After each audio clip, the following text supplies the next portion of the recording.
All right, we are live on LinkedIn. We are live on, there we go. We are live on LinkedIn, Instagram. We are live on Facebook. We are live on YouTube. So welcome. We've got 20-minute showdown episode 18 coming at you. Looking very forward to sharing with everybody our speaker today, Mr. Matt Britt. So we're now live on Instagram. It took me a second. What's up to everybody out there in the world of Facebook, YouTube, LinkedIn, Instagram? How's everybody doing? Love to hear you sound off, where you're logging in from, what marketplace are you in, what region, what do you do for a living? Tell us about you. If you're watching a replay, just put replay in the comments. Again, we're live now on Facebook. We're live on YouTube. We're live on LinkedIn, and we're also live on Instagram. What's up, Matt? I actually just saw you log on to Instagram. So let's see. Whenever you get a second, brother, just hit the button that says request to be a speaker or something like that, and it'll allow you to join. Welcome, Miami. Welcome, Bianca. Welcome, Phoebe. Welcome, Matt. Welcome, Rudy. Welcome, Udalis. Welcome, Pro Connections. All right, where's everybody at? Tell us where you're logging in from. What's up, YouTube? What's up, Facebook? What's up, LinkedIn? And we're going to add our guest today. Go live with Matt Britt. Here we go. So as you guys can see, we've got Matt live here. Welcome, Phoenix. We've got Matt live on YouTube. We got him live on LinkedIn. We've got him live on Facebook. We got David here from Ottawa. What's up, David from Ottawa? How are you? And we just added Matt currently into my live here on Instagram. Just wait for it to respond back. What's up, Trump Tower? How you doing? Rahul, what's happening? How are you? Rahul, did I say that right? Rahul? David's marketing consultant in Ottawa, Canada. Must be a contact of Matt's. We're on episode 18, 20-minute showdown. 3 questions both ways with 2 entrepreneurs. So, Matt, give it a try again. Kimball Roundy, what's up, buddy? How are you? Good to see you. Atlanta, how are you? Tia. Tia, this is 2 entrepreneurs, 3 questions each, 20-minute showdown. Bang, bang, bang. Saying my request is not being able to be just sent. Getting ready here. Going live with you one more time, Matt. And there we go. There we go. Hey, I got you, buddy. Can you hear me? I can hear you loud and clear, Nick. Fantastic. Well, so we got episode 18 of the 20-minute showdown. We got people from Facebook. We got people from YouTube. We got people from LinkedIn. And on the phone, we got Instagram. What's happening to everybody that's joining us live from all the places? If you are joining us right now, just tell us who you are, where you're hitting us from. And if you're watching the replay, tell us who you are and just put the word replay. And we're going to dive in here to talk about Matt Britt and his background and some of his questions for me and my questions to him. So we got a good episode lined up for y'all. I've had a chance to know Matt now for 16 years, 2006, 2007. Right. 16 or 17 years. So, Matt, let's start with you. Why don't you tell everyone your quick 90-second backstory and what you're up to, and then I'll dive in with the same, and we'll hit each other with some questions. All right, brother. First of all, thank you so much for having me here today. Awesome to be here with you. My background, wanted to be a professional athlete. Ended up separating both my shoulders the year my team won a national championship, so that didn't happen. And then moved towards the fitness industry. That was an easy transition. I'd already been training hard myself, so got into there, helping other people with that, and spent about a decade in that space, and then moved into working with you full-time with the Body by Body 90-Day Challenge. We helped tens of thousands of people across Canada, and was a partner of yours for a number of years there. And then I ventured into the solar industry. And then fast forward to today, where I'm helping people be more sustainable in every aspect of their lives, helping them grow food, helping them reclaim their energy, helping with water, and just self-sufficiency all around. So it's awesome to be here, man, and quite an adventure called life. And where are you located now? I am in an hour away from Ottawa, Ontario, Canada. So I'm your part of the dysfunctional cousin to the north. Sorry, phone call came in right over you, but it said dysfunctional cousin to the north is what I Yeah, heard. yeah, yeah. And you got a bunch of land you're living out there. You're living solo. Who you got living? Who you living with out there? Yeah, my wife and two young children. My youngest will be 2 in October, so basically a month from now, and my oldest is just over 4. And we live on 100 acres, about an hour from Ottawa. Jeez. Yeah, I didn't know it was that big. 100 acres. Yeah, it's big. Lots of Nice. space, lots of adventures in the woods. It's What great. kind of animals be rolling around out there? Well, we have chickens and ducks, and then our land has bears and coyotes and foxes. And I've fought with the fox a few Ugh. times as he's taken my birds. All the other ones. Lots of stuff out here. It's All great. right. Well, you're a mountain, you're a rugged mountain man. What's up, Odie? What's up, Amanda? Yeah. All right. So, guys, let me tell you my quick backstory. I'm Nick from Michigan originally. I'm in Miami now, dad of 2. I got introduced to the World Direct Sales Networking when I was 18, fell in love with it, had no success at it, but mastered some skills such as how to handle objections, selling, recruiting, prospecting, and then finally leadership. Became a millionaire in the industry at 25. Company I was a part of went out of business, bought the assets of that company, created a company called Visalis that lasted for 15 years, 19 countries.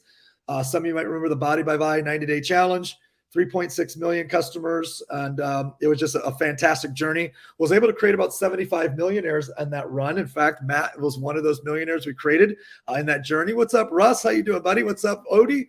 And I've actually seen a bunch of the crew logging on right now on Instagram and some of the other platforms right now. So 3 years ago, sold the company, and I started a sales accelerator, different industries. One of the industries being solar, and found a niche in solar, which is the opportunity to connect real estate agents and their clients to solar professionals, and built a platform for that does a commission split with real estate agents. There's another one of those Vi millionaires. What's up, Elaine? How are you, Elaine? So today we're going to do a little 20-minute showdown with back and forth, 3 questions. So Matt, I'm going to go first, and I'm going to hit you with how has the transition from being a single man entrepreneur, bachelor entrepreneur, into entrepreneur, married life as a dad, 2 kids. How is that transition? How have you handled that transition? How has it changed you? How has it affected you from an entrepreneurial perspective? All those things from the dad life, married life, businessman. Well, that's a great question. And first and foremost, when you're solo, you're only focused on you and the people that you can help in that way from a business standpoint. But now being married, 2 kids, obviously your attention now, especially with your children, has to move to caring for them as best you can. And I take being a father very seriously. So it provides you endless opportunities for personal growth.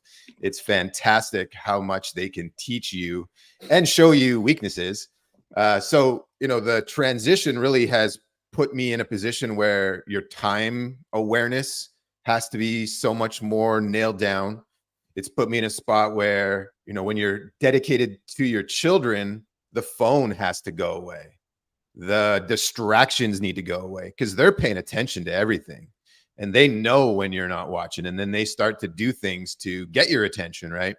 So it's really put me in a spot where I have to be that much more conscious of everything that I'm doing when I'm around them and when I'm away from them, that I'm focused on getting the things done that need to get done.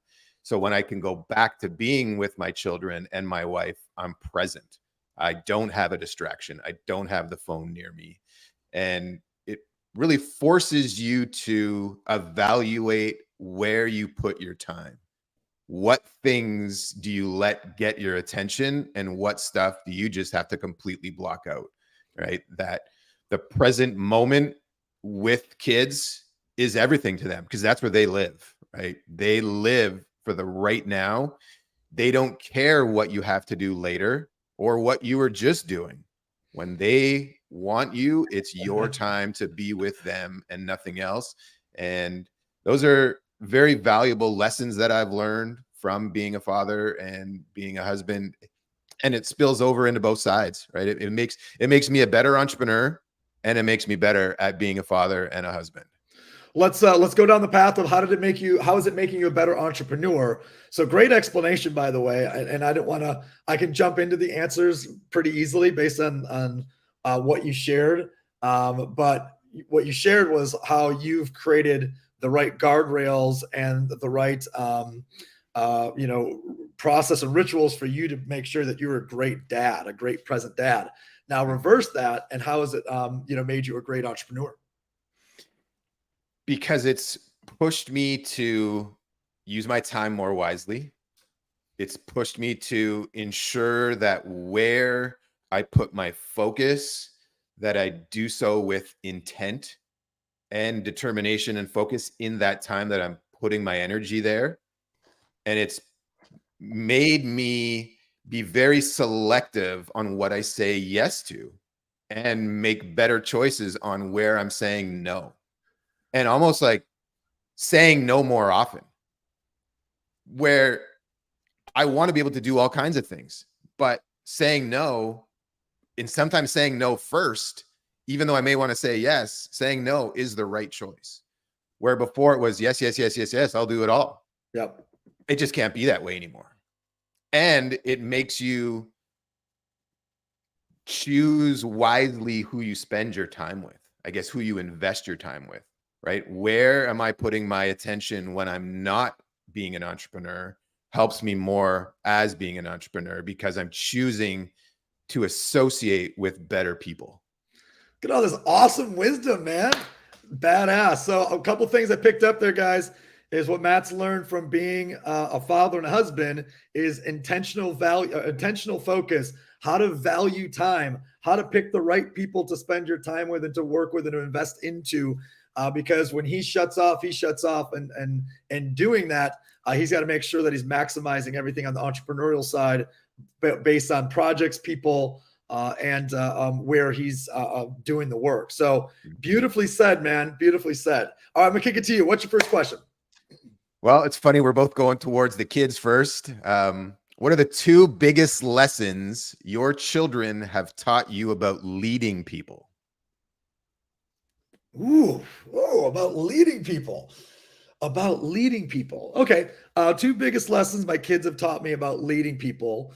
I think number one is to meet people where they're at and be better at meeting people where they're at. I mean, as a leader, to do that doesn't mean you do it. And number two, by far, is patience. So maybe I'll reverse the order. I'm so glad I had a daughter first because I don't know if Nicholas would be alive still if I had Nicholas first. So,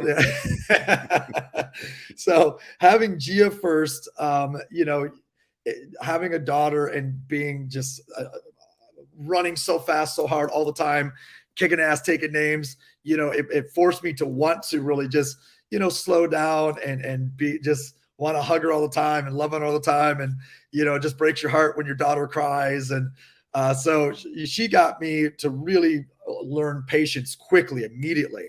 And then Nicholas is really good at trying those patience. So he's fantastic at testing those patience. He's got something like you. Oh, he's got fantastic selective hearing. He has the ability to block out just about everything. Now, so when you said, teach you about leadership, meeting people where they're at, I think is where to really translate that, right? Because I can't lead Gia the same way that I lead Nicholas. They're two very different people. They have two different levels of communication, two different levels of energy, and two different levels of, engagement, right? They engage differently. So I think if you look at from a parenting perspective, and it's interesting that you asked this. People say to me a lot that they can't be a leader and they can't be good at sales. I'm like, you got 4 kids. Like all day long, you're literally selling kids and leading kids, right? It's an all day function. And there's no difference between doing that and there is doing it, with adults, right? Except your children might listen to you better than the adults do, So it's funny if you're out there today and you're like, I don't know if I'm cut out for leadership. I'm like, if you got kids, you can lead. I don't know if I can sell. If you got kids, you can sell. So I'm going to go with patience and meeting people where they're at. Any follow-up to that?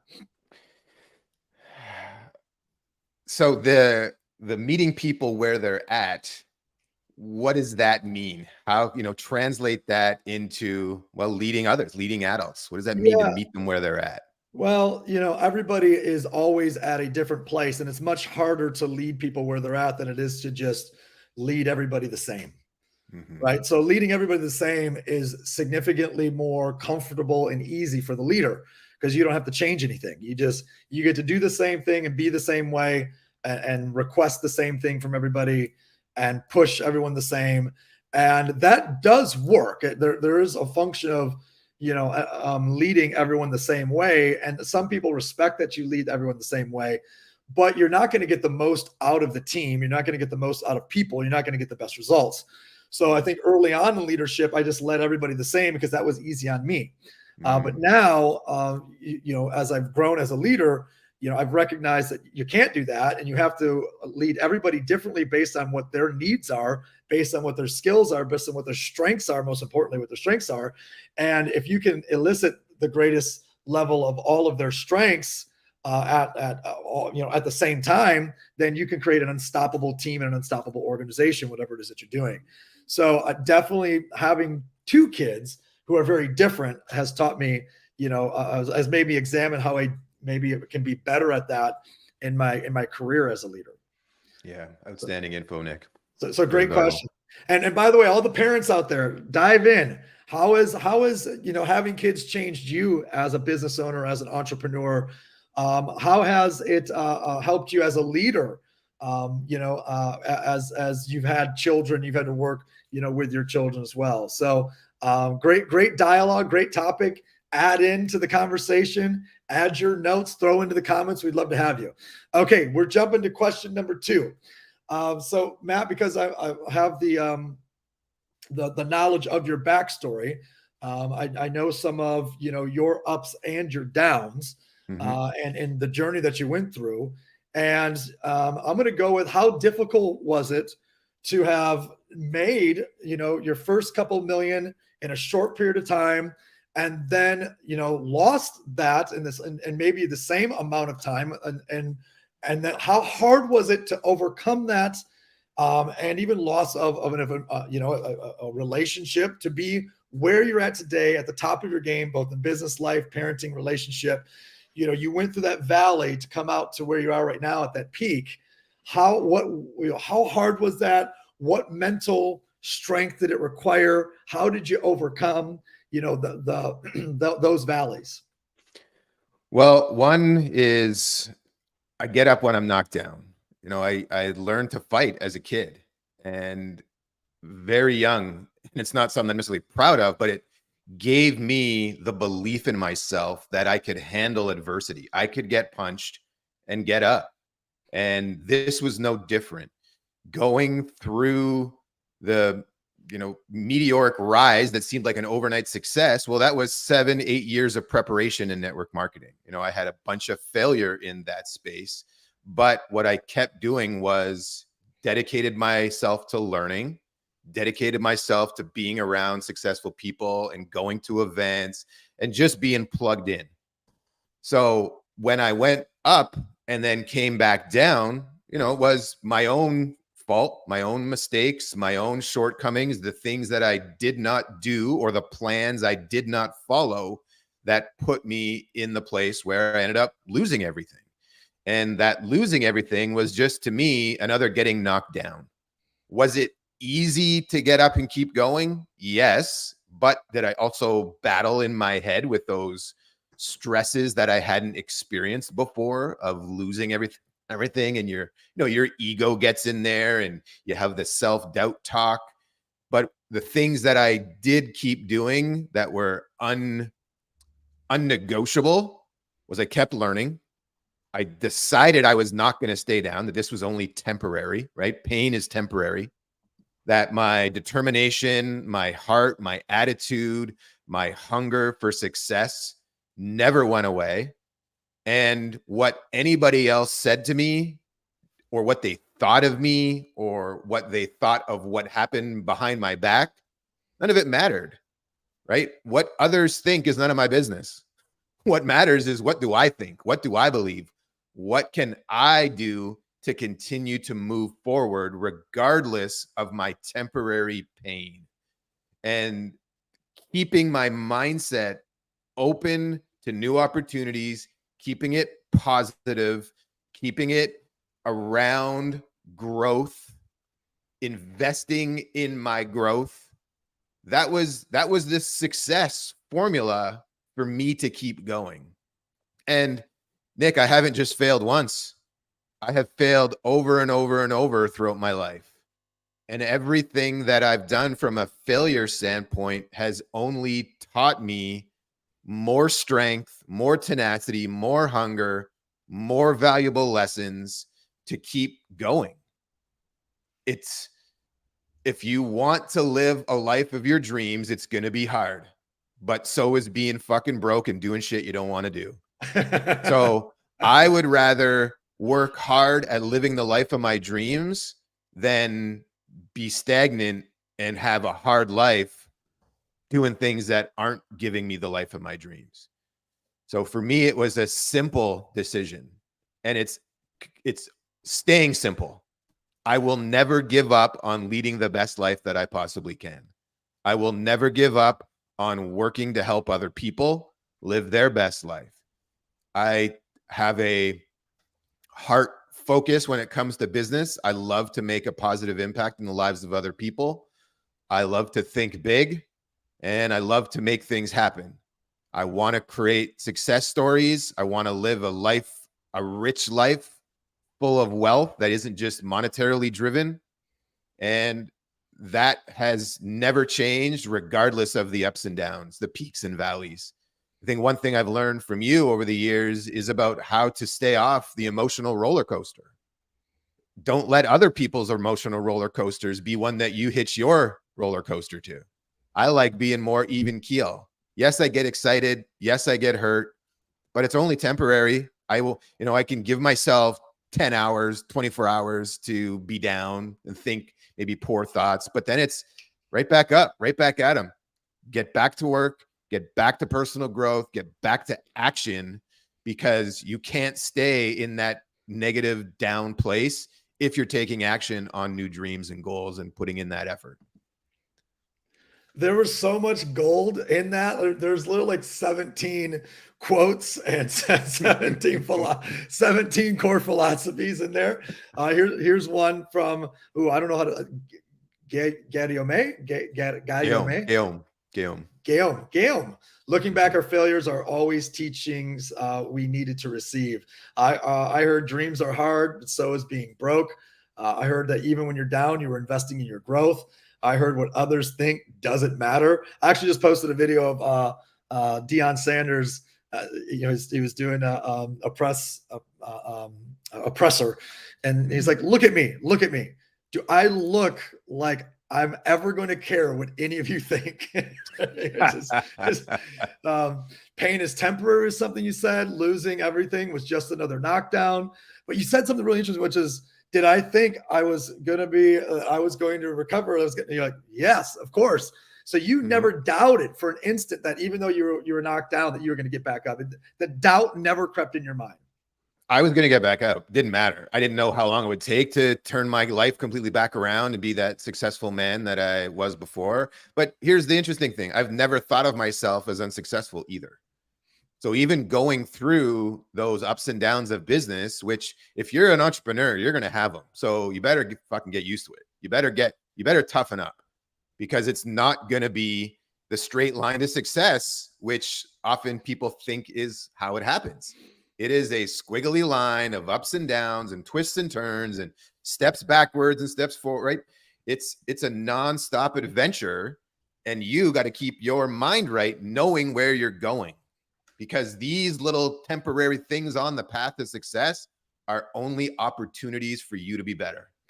Yes, sir. Yes, sir. All right. This is great. Anybody else that wants to add into this part of the conversation? What are some of the tools that you implement when the going gets rough? Or what's something that you just got from Matt that you really love, since he dropped about 17 on you? So, all right, I'm ready for number 2. Hit me, Matt. All right, Nick. Well, you do a lot of things. You lead a lot of people. You make a positive impact all around you. So I think what's important for people to know is how do you choose what deserves your attention in business? Whew. Okay. So actually, can we pull this down real quick? You're taller than me. It's got to be inside of my purpose is the first part, right? So if it's not inside of my purpose, and this hangs on my wall. So how do I know if my target is on purpose? Sorry, the ring light there is hitting it. So number one is it brings me joy. It brings impact. It brings revenue. And that therefore it's inside of my purpose. Sorry, doing this. Therefore it's inside my purpose, right? So joy, impact, and revenue. And then, kind of more of a philosophical level, my purpose is to educate, contribute to, develop, and entertain millions of people through all forms of entrepreneurship, mentorship, speaking, and writing. So that's kind of more of a philosophical, but to narrow it down, people are like, hey, do you want to get involved in this thing where we can make all kinds of money doing blah, blah, blah, blah. If it doesn't it doesn't create impact, I'm not interested. Or if it wouldn't make me happy doing it, I'm not interested. It doesn't matter if it's just revenue, right? So it has to bring all three of those things in order for me to lean into it. And then I'm also super specific as to staying inside of my strengths. So that's another layer. So there's staying inside of my purpose, but then there's staying inside of my strengths inside of my purpose. So you might pick a topic where it's like, okay, well, that's part of your purpose, Nick. I'm like, yeah, but it's not part of my strengths. So what are my strengths? Sales leadership and business development. Those two things I've narrowed down to be my greatest gifts. And if I'm doing things outside of those things, we're not maximizing, my skills or strengths. Going further, I come from an industry that Wall Street doesn't like. So I want to do things that get a high multiple. So if I'm going to do something that creates $1, how do I get $20 or $40 in return for generating $1? Now you're maximizing, time value, right? And then I also know that I'm a sprinter. So I know a lot about what I'm good at and what I'm not good at.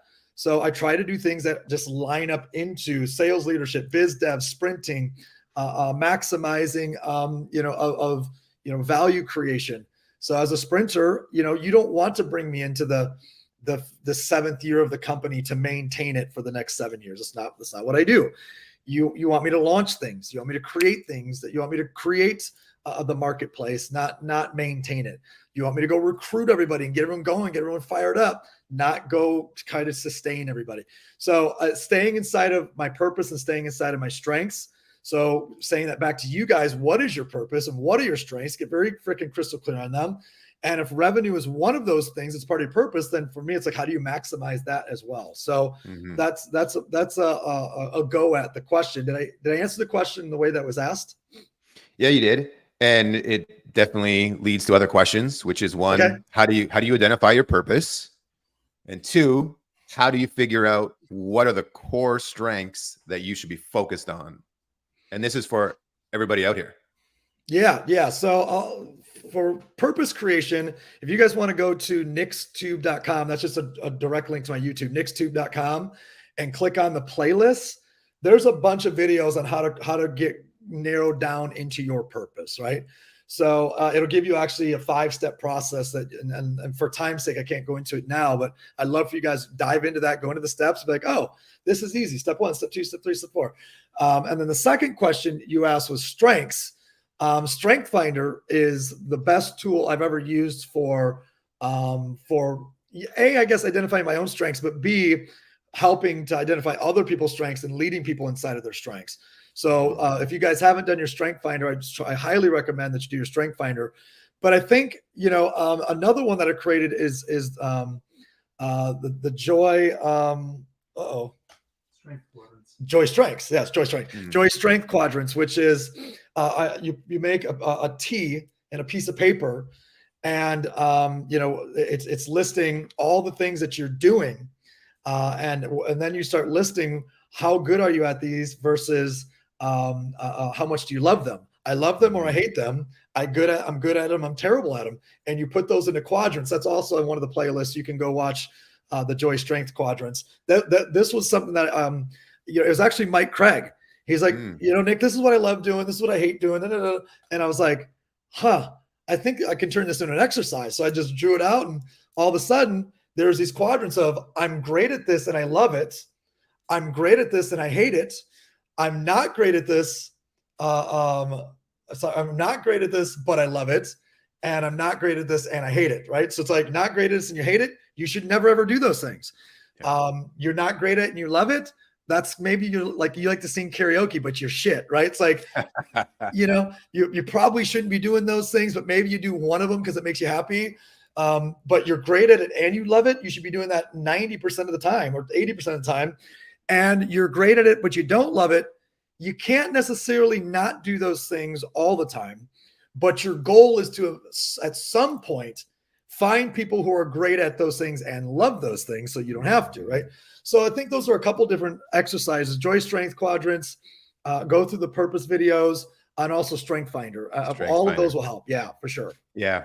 You introduced me to Strength Finder. I've gone through it, and definitely a fantastic tool to help you feel less guilty about the things you aren't good at and let them kind of fall away, and also give you the path to here's where you want to put your best strengths to work. It's interesting that you say less guilty, because you would think, everybody would think that I'm a relationship person. And I would think even that I'm a relationship person.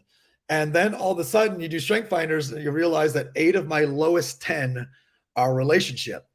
And what it says is I'm great at creating the relationships. I'm great at getting them started. I'm great at creating the fire and the interest and the intrigue and the excitement. I'm good at putting people together in business development. But I'm bad at maintaining that relationship 4, 5, 6, 7, 8 years. And I used to think that I was a bad leader because of that. And then I realized, oh, I'm just a certain type of leader. And I need another certain type of leader that I'm paired off with, who maintains the relationships, where you got me focused on, kind of Pareto principle, 80-20, get me focused on the 20%. Let me pour into them so we can create the 80% of the results. So it's interesting that you said guilt, because I definitely had guilt towards not being the best at long-term relationship building with the people that I was leading. And then I realized it was just, I'm operating outside of my strengths when I'm doing that. Well, and then I would give you a different maybe way to look at all that, because I would say you actually are very good at maintaining relationships with people you want to maintain relationships with, because I certainly know you've got a lot of friends that you have had for decades. No question. Fair, very fair point. Thank you for sharing that. So, okay, we are in the last question here.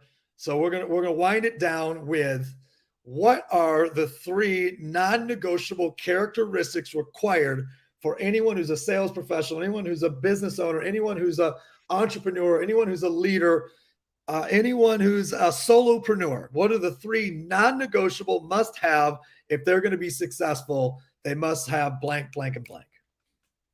A hunger for learning, a hunger for success, and a dedication that is unwavering as far as their belief in themselves.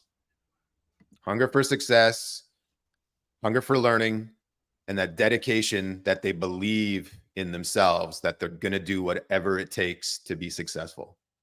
Now I'm going to go deeper on that third one. So the first one, you said hunger for success. So burning desire, that burning desire, hunger inside of you. But you also said you also have to have that burning desire, not to go do the work, but also to grow and get better and improve. Yes. Which is interesting, right? So, constant, never-ending improvement mindset, but also, this huge desire to win at all costs. Let's jump to that third one. Say the third one again. Well, just that the dedicating yourself to having that belief that you can be successful, like that you are, right? Even change that word. You are successful. And never-ending belief in self. Self-belief. The never-ending. So because you're going to get rocked. So the desire is the belief. Oh, sorry. Go ahead. You're going to get rocked by life. You're going to get rocked by factors outside of what you can control. So it's important for you to have that belief that you are successful, because all of these things that will happen that are outside of your control will knock you down. And if you don't believe that you can be that successful individual that you're going for, those things will stop you. So there's the desire for the attainment, whatever that attainment is. There's the never-ending hunger to keep learning. And then there's the belief that you can do it, the self-belief that no matter what happens, no matter what life throws at it, you can do whatever the desire for the hunger is, whatever the thing you're trying to achieve, that you will do it no matter what. Is that an accurate recap? That is an accurate recap. Those are the three things that popped in my head, and there they are. I love them, man. Hell yes, I'll take it. All right, I'm ready for the final question. All right, man. So how do you handle the stress that comes with the increased responsibility of leading a team and growing a business? So one thing is I've never categorized or defined stress as stress. I mean, there's hundreds of people that'll watch this, and many of them that have worked with you and I don't think any of them would ever say that I've said to them, man, I'm stressed. Right. So I think I'm actually at my best when the pressure is at its peak and when the pressure is at its highest. So I like pressure. I enjoy pressure. And that might also be why I constantly throw myself into endeavors that create that pressure, right? Speed, right? Speed to results, and speed to, winning now. And that's probably why I identify myself as a sprinter, because there's pressure on a sprinter. There's a lot less pressure in the moment. There's a lot less pressure on a marathoner, right? Because in a marathon, you're like, I can make that up 5 miles from now, right? In a sprint, you can't make it up 5. There is no 5 miles, right? So, I've created a business life of a marathon of sprints, right? A marathon of sprints. Yes. And so I don't identify with the term of stress. I don't define it as stress. I think as things increase and as the stuff happens, the pressure gets turned up, and we either step up and we get better, or we improve, or we influence higher, or we get stronger, or the vision gets better, or we attract more people, or we break and we fail. And that is just flat out not an option. So if you've defined that failure is just flat out not an option, then you don't succumb to things such as the word of stress. Are there things that most would identify as that's a stressful scenario or stressful situation, or? Yes, I have them happy every single day and in the middle of a bunch of them right now. But all that does is put constant pressure on me to step up as a leader or as a person of influence, or to do things I'm uncomfortable doing, or to make phone calls I'm uncomfortable making. And all of that, it creates a better version of me, and hopefully a better company for the company that my people are a part of. I really love how you've been able to change your internal dialogue around stress, and how you've realized that you thrive under pressure. And I would guess that you embrace it, you welcome it, you actually invite it in, because that's where Nick is at his best, is under the pressure. I'm going to prove that I can make this happen. And I would say that the people who are the best the best athletes, the best entrepreneurs, the best leaders, they welcome and invite that pressure. So well done on reframing that for yourself. Amen, man. This is a great talk, guys. We talked about parenting. We talked about failure and overcoming it. We talked about leadership and strengths and purpose. We talked about what else we talked about? We talked about top tips, just your non-negotiable top tips. So we had a great one-on-one here. If you liked episode 18, put in the notes, put in the chat box, put in the comments. Tell us the number one thing that you took away from today. Light it up real quick. What's the number one thing? What's up, J-Man? What's the number one thing that you took out of the conversation today? Drop it in the comments, whether you're on Instagram, whether you're on Facebook, whether you're on YouTube, whether you're on LinkedIn. Matt, what are you up to now? Where can everybody find you? So right now, I am working with a company called Food Forced Abundance. I'm one of the founding partners of this organization, been with them for just over 2 years, and we are helping people become more self-sufficient. Our target in the beginning was all about helping people grow food utilizing permaculture, basically converting wasted lawn space into edible landscapes. We have a food supply chain disaster right now, and that to me speaks opportunity. And then on top of that, we've been able to add in the energy components, the water components, the healing components. So building out the structure to help people be self-sufficient. Today, most people are purely consumers. We think part of the reason we're in some of these challenges is because we are not producing enough. So we're helping people become more producers instead of just purely consumers, and creating a better world in our belief. Well said. And guys, reach out to Matt. He's a great man of character. He's a hard worker. He's a phenomenal dad, and he's got a great new business model. And if you want to connect with me, go to nickslinktree.com. nickslinktree.com. All the ways to link up are there, from all the portals and platforms and websites and all the things. So that is a wrap. Episode 18 of the 20-minute showdown that lasts 40 minutes is complete. Matthew Britt, thank you so much for your time. I love you, brother. And I'm looking forward to doing something again with you soon. All right, brother. Thank you so much. Thank you so much, brother.